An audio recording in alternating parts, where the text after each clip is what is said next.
Hello, friends, and welcome to my latest podcast. I'm here, and I do appreciate everyone that writes into me and anyone in the comments that leaves comments on my channel. I really appreciate it.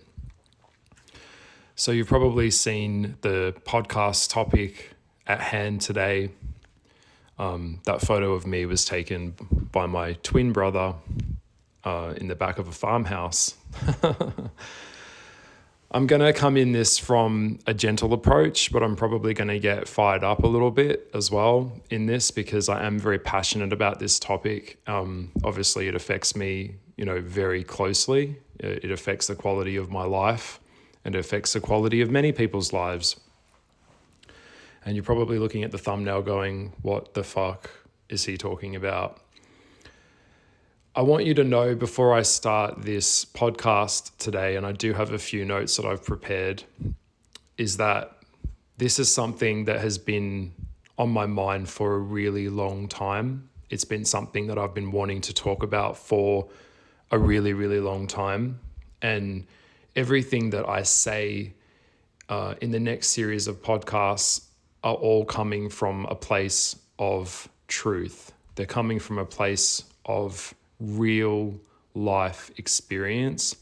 This is not something that I read in a book. It's something that I've been living in from day to day over, long periods of time. Okay.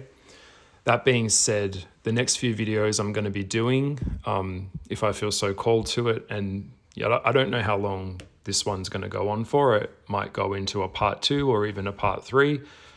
It'll all depend on how I feel. So first things first, let's just get some housekeeping out, lay some stuff on the table. If you're not up for a bit of a deep dive, then this is not the channel for you. This is not going to be the video for you. If you're not up for hearing a really diverse opinion based on facts, based on my own experience, based on reality, I guess, objective reality, this is probably not going to be for you anyway. That being said, a lot of people that do come to my channel are genuinely interested in some level of spirituality. Spirituality, of course, is mastery of self.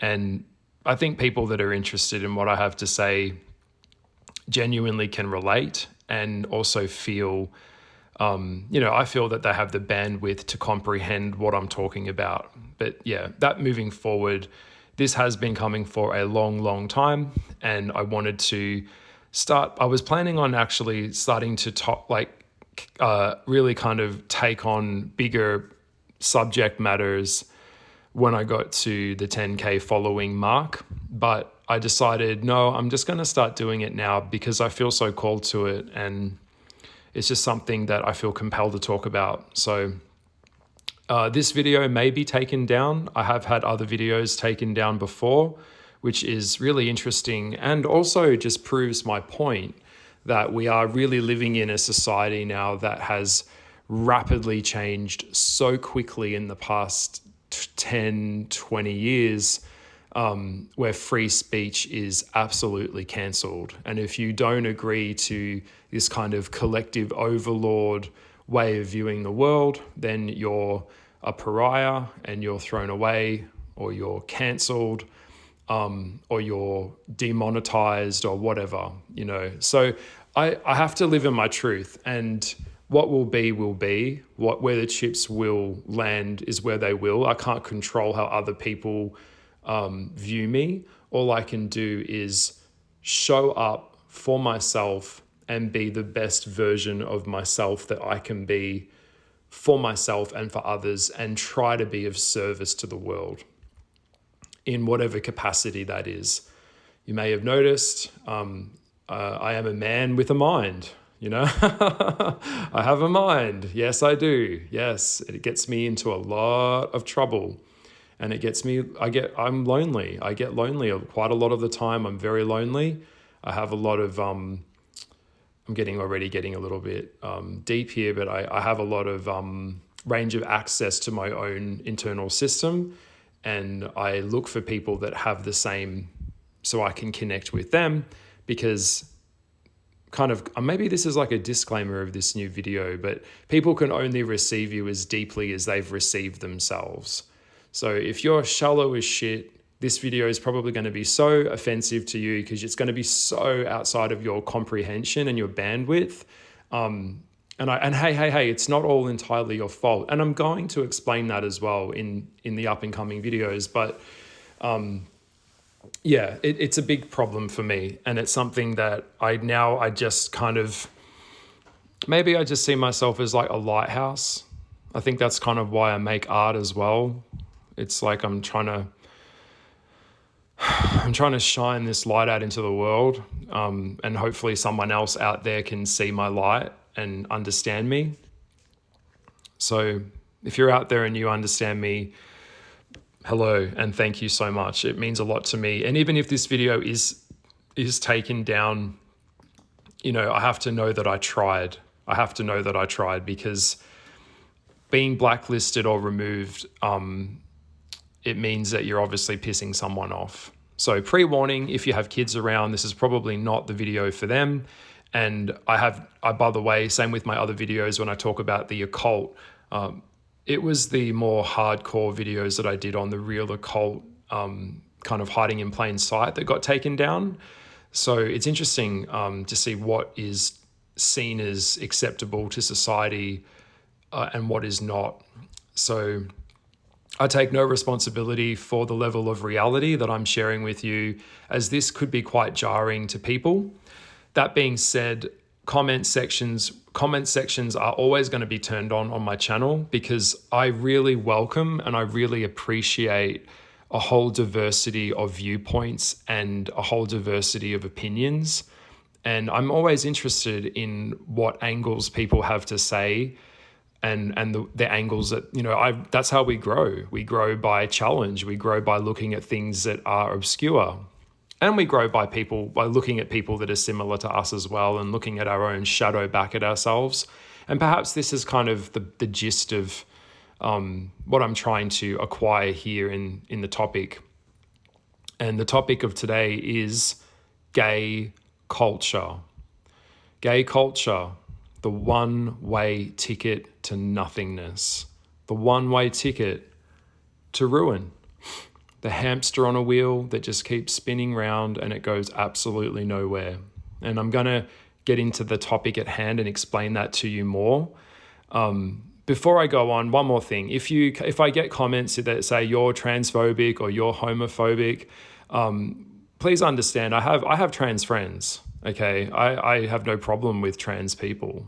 Okay, I have no problem with anyone. The only thing that I'm trying to acquire or look at here is the separation between a culture that is incredibly damaging and toxic, and the being that just happens to be a gay individual or whatever type of individual they are. That's fine. I'm looking at the darker side of what I would call now, what I actually now refer to is indoctrination. And whether you know it or not, the gay world, or the LGBTQ plus ABC, it is a cult. Okay? Repeat, it is a cult now. It may not have a specific leader that is running the agenda. It is more pernicious than you think. And yes, this is political. Yes, this is about division.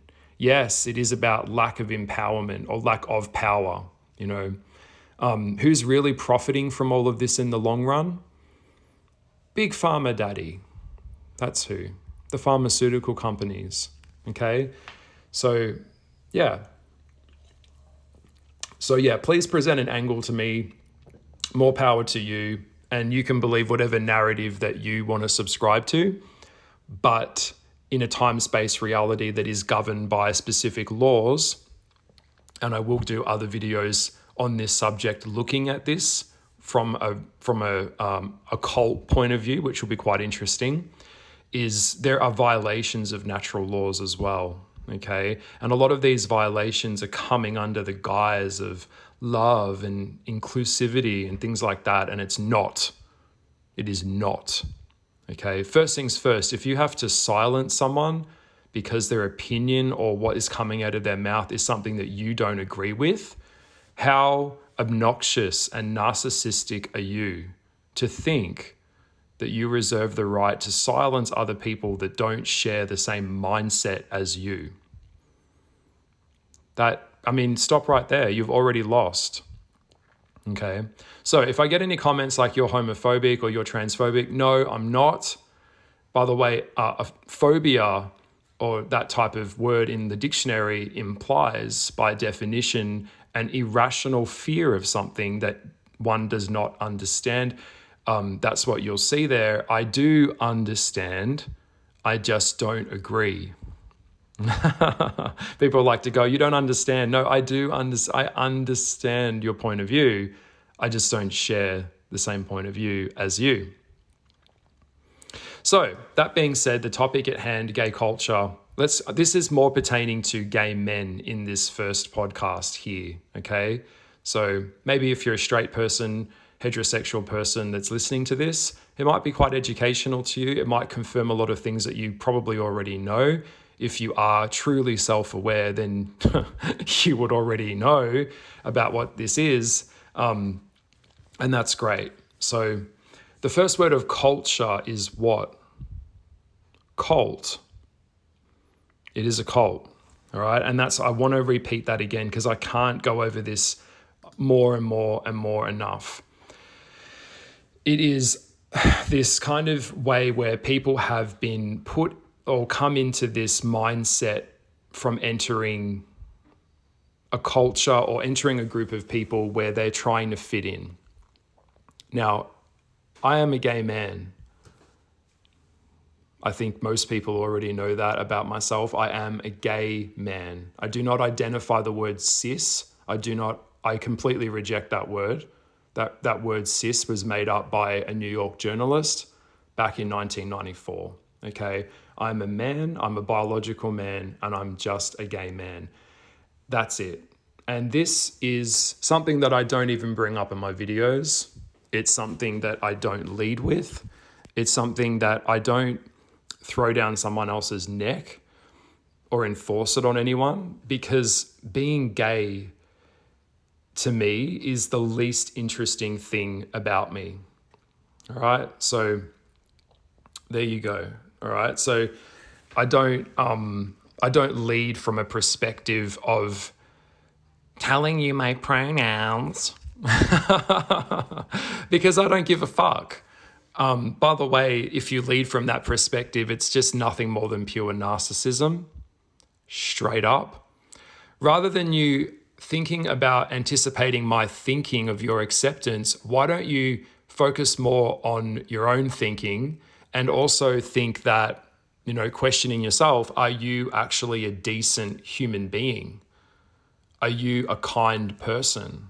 Do you lead with kindness and compassion? Or are you enforcing your ideologies onto someone else? Are you putting yourself above someone to create some kind of moral high ground, which, by the way, makes no sense? I'm sorry, it doesn't. What are you really doing there?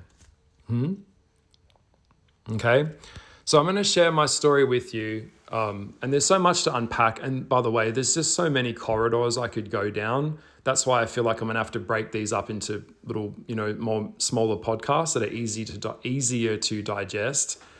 Is that I came from a country town. I'm a country boy. That's what I am. I kind of grew up with this kind of moral compass. I had a very simple kind of life. I wasn't constrained with the burdens of metro living. So I had a lot of country values were instilled in me as a kid. And I'd like to think that those values are still there today.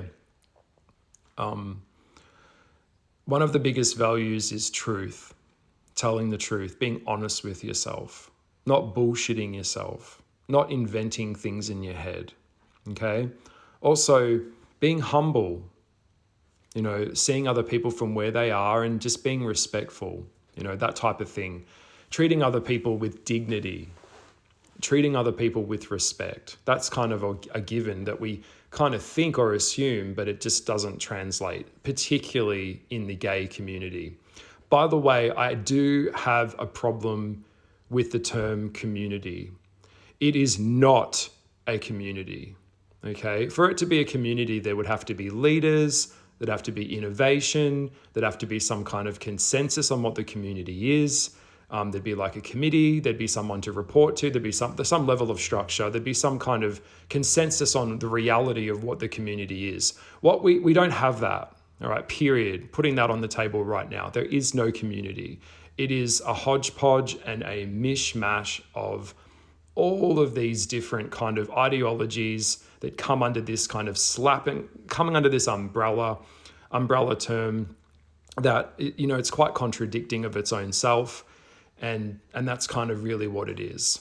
And that's the first thing, the first dysfunction I want to really call out here when it comes to community. It's not, all right?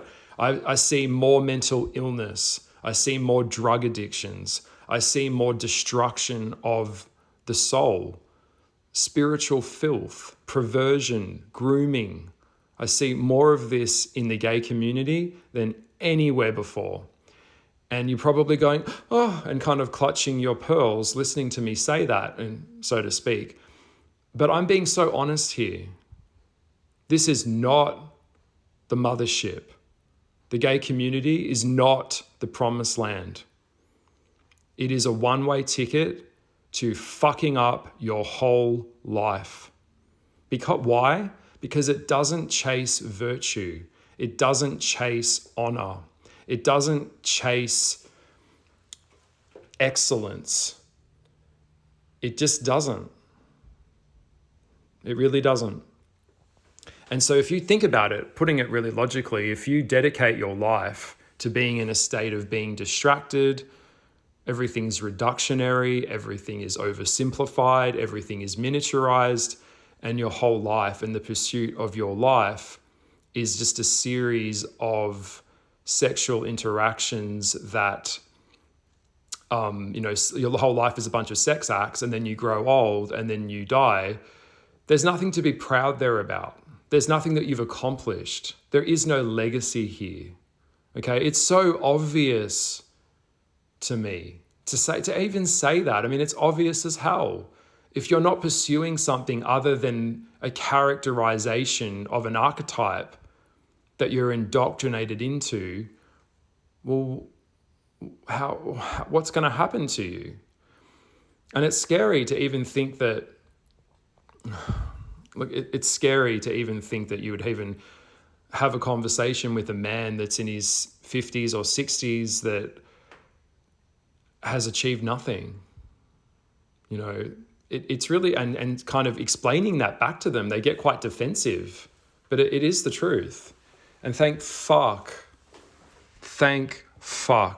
I had enough mental clarity left to wake up and finally pull myself away from the dysfunction of the gay quote unquote community.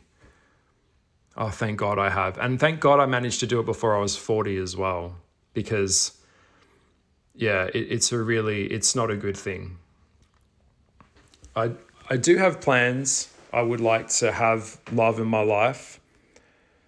I believe a lot of things boil down to having love and not having love. So all things are either an act of love or an act of a call to be loved, and the compensation or the behaviors that compensate for lack of love.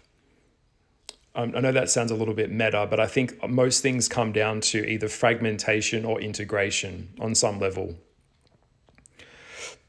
So yeah, if your whole life has just been on, Grindr, and it's been dedicated to this community, I mean, it's a serious, serious problem. A lot of gay men die alone.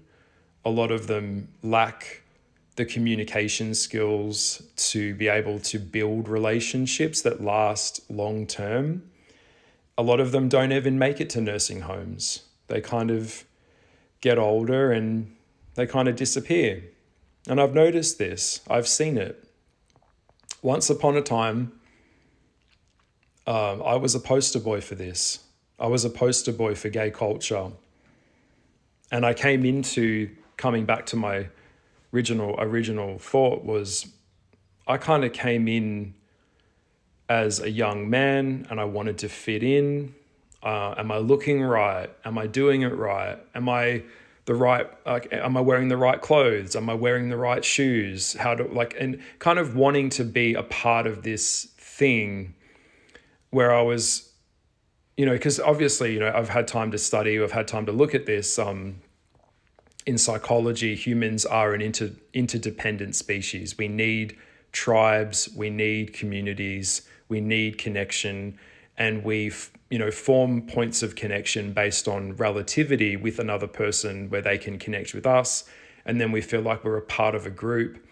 That was me. I was that young country boy and was desperate to fit in. I wanted to be seen. I wanted to be loved. But underneath it, something felt off. I could feel it in my late teens and my early 20s. Something didn't feel right. Something was very fishy. I had a very, very dark, kind of sick feeling in the bottom of my soul. And I would look around at all of these men, and I was kind of emulating that behavior as well because I thought that was the way to go. And I could see that they were all in this kind of disassociated state, I guess you could say. I guess that's a good word for it. A lot of drug culture is a part of gay culture. A lot of sex, obviously promiscuous sex is kind of obviously goes without saying. A lot of drugs with sex is a big part of gay culture. And, I'd often kind of go, why would you want to have sex with someone who isn't even present with you? What kind of sex are you having? Why are you needing to sniff DVD cleaner or amyl nitrate or leather cleaner or whatever, some kind of inhalant to kill brain cells so that you can have sex, to navigate sex? Like, why would you want to do that? There was something, and of course, back in the day, there was no PrEP or PEP back then, which if you don't know, that's, it's an agent that you would, an oral tablet these days that you can take, which, you look it up I'm not going to go into that too much in this one, but yeah, there's something that just wasn't stable. There was something that just wasn't healthy. And as I got older and I started to evolve, I became very indoctrinated into gay culture. And indoctrination is, in terms of this topic, is no one can make it alone. No one. We all need some level of identity. We do. It's part of human nature. The problem is that when an individual hands over their individualism of who they were to the collective consciousness of a group or the influence of a culture, they hand over their individualism for the herd mentality, even if that group's behavior or mode of behavior is completely dysfunctional. And I have never come across human beings that are more dysfunctional than gay men. Never before. The levels of drug addictions, mental health problems, disease, it's just off the charts. And it's gotten worse and worse because what's happened is through modern technology, the main source of communication now is through apps or through the internet. So this old world where people had to go out and meet each other is completely eroded, and now it's gone. And so the way that people interact with each other is completely different. So these apps have also completely changed the culture of how we treat each other and how we view each other as basically objects, or something that we would use and abandon when it suits us. Things like, I could go on, but I mean, I'm just barely scratching the surface here in relation to all of the snares and complex problems that go on on a level that goes on with gay culture. Okay, let's put it this way: it's operating at a very, very low level of consciousness, because when it comes to consciousness, it is the majority's way of looking at the world, or the majority of people. It's a numbers game, quintessentially. So the majority will be the lowest consciousness, the lowest common denominator of ways of thinking and behaving will become the norm. And that's what shapes the culture. So it's kind of, people get indoctrinated into this way of thinking that basically incapacitates them from critical thinking. Okay? And I see this a lot. So that being said, I would like to say, and if you're listening to this video and you're getting where I'm going with this, your sexuality is not a personality. Okay, so your sexuality is not a personality. Okay, I don't think people understand that. It is a component of you, but it is not the majority of you. There are thousands of components of you that make you a human being. When we reduct ourselves and reduce ourselves, it's like fitting yourself into like a 3x3. Like gays put themselves in these kind of avatars where they interact from the world in a very, very miniaturized, aesthetic-based way of viewing the world, which is this might freak some people out, because I'm getting a little bit esoteric here. It's actually operating on a very impulsive and very bestial and very primal level of consciousness, which is actually Luciferianism. It's Luciferic in nature. Where everyone is kind of, their value is based on the aesthetic that they provide, or their level of sexual marketplace value. And that's the operation that it operates from. So summarizing this and trying to put this really basically and simply, just to make it simple to understand, if you don't know about that, the gay culture, or the gay world, as we say, even using that term world, it's a world underneath a world, is inverted. It is upside down, or it's inside out. It's backwards.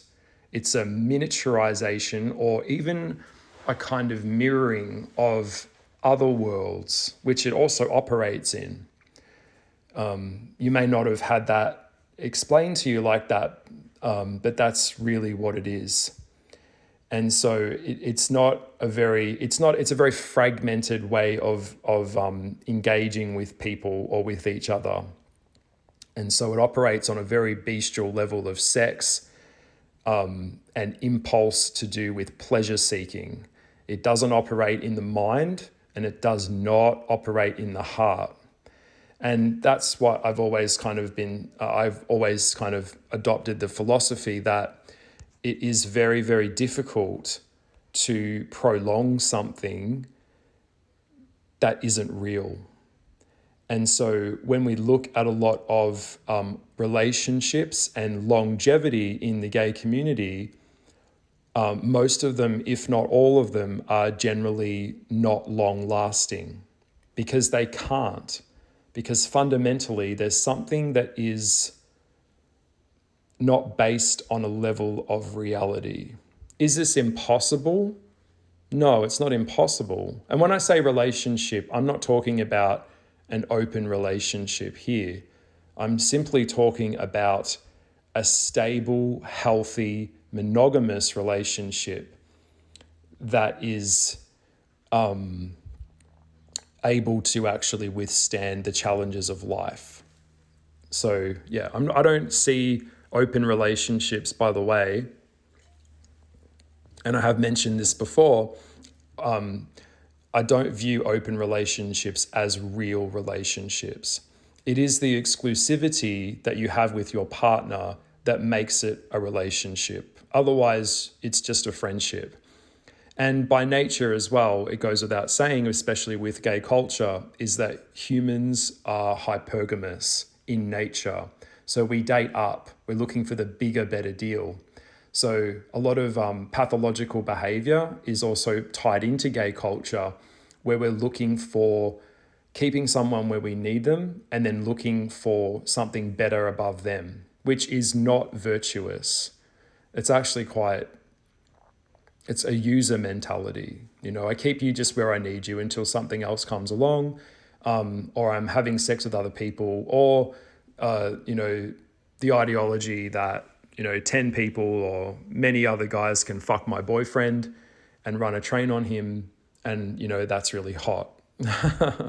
Well, no, it's actually very dangerous, and there's actually long-term psychological effects for living in this level of fragmentation, really. That's really what it is.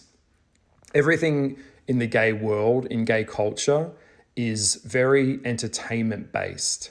It's all very based on the projection of its outer world. It doesn't really have a soul as such.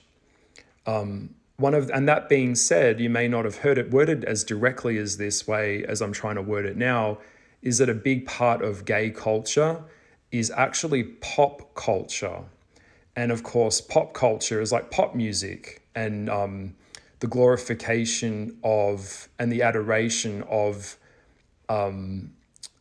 basically performers, media, things like that. So when you base a culture on something that isn't real, how's that going to go for you long term? It really doesn't. I hope this is kind of making sense, because I'm wording this as nicely as I can, because I can get a lot more aggressively real with this. And I hope I hope this isn't freaking you out too much. But what you'll find with the gay culture, it's playing a characterization of something.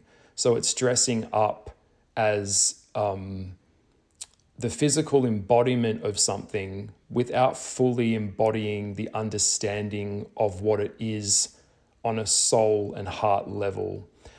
So, for example, playing with gender ideologies, or even playing with the concept of masculinity, or what masculinity is. Masculinity is virtue, it's capability, it's protection, it's capability, it's getting shit done.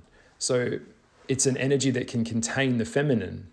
But we see with gays, they like say, for example, everything's fetishized as well. So you'll see they'll dress up in leather, and they'll have like a leather community or a leather culture, which is men that dress up in the costume of being tough, wearing leather, which a lot of that integrated or came from the Castro district from San Francisco.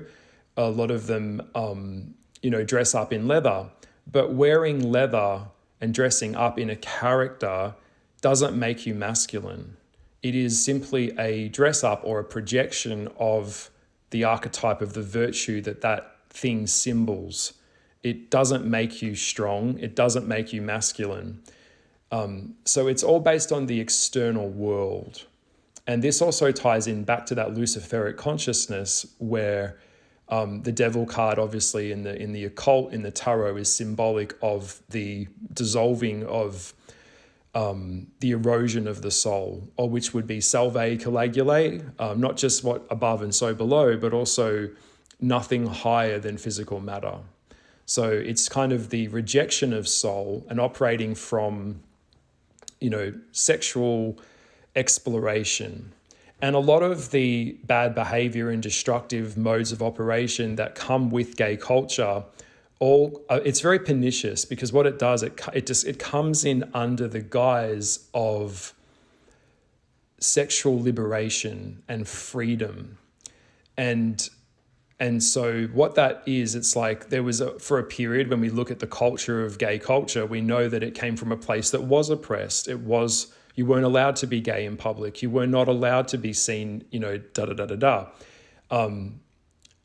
And so what happened was, we've seen this kind of rebelling that has gone so far into extreme levels, where it's, quite frankly, it's just pure perversion. And it is a place for a lot of grooming, a lot of psychopaths, a lot of sadists to now operate from. And if you challenge them, or if you call out their behavior, they'll label you as a bigot, or you'll get buzzwords used against you, or you'll be destroyed, or they'll try and silence you, which is terrible. It's absolutely terrible. So I'm kind of jumping around a little bit, but I feel like you kind of get where I'm going with this. All right. So I'm merely just mentioning these things, and I'm going to be bringing them up in a series of podcasts where I would like to unpack a lot of this, because I feel that it scares me, firstly, that there's so few people that have the courage to talk about this publicly, or have the bandwidth or maturity to look at this for what it really is. Okay, is there anything wrong with being gay? No. Is gay culture toxic? Yes. Is it a one-way ticket to nothingness? Well, the proof is in the pudding. It's pretty obvious. That's why I've had to wake up, and by the way, I have done a lot of journaling, and a tremendous amount of suffering has gone into my psyche, and how I see the world, and because I've been living in this. It's not something that external from me. So you're hearing this from a person that's been in it and partaken in this as well. So this isn't I'm not a prudish person that's against sex, because trust me, I've probably had more sex than many people have. So you're going to get this from a perspective where I've really been here and lived this. All right. So I hope that this is all kind of making sense. Let's have a look at the time we're at right now. We're at 37 minutes. So perhaps I will leave this. I'll leave this for a part 1. Let's make this part 1, and then I will take a break, and a little bit later in the day, I'm going to come back and I'll kind of pick up where I left off, and I will keep going with this. So be interesting to see, people, what they think. And I hope that this is all making sense. But yeah, I will leave it here. So let's see you in part 2. Please stick around for part 2, Gay Culture, The Road to Nowhere. Yep. All right. Bye.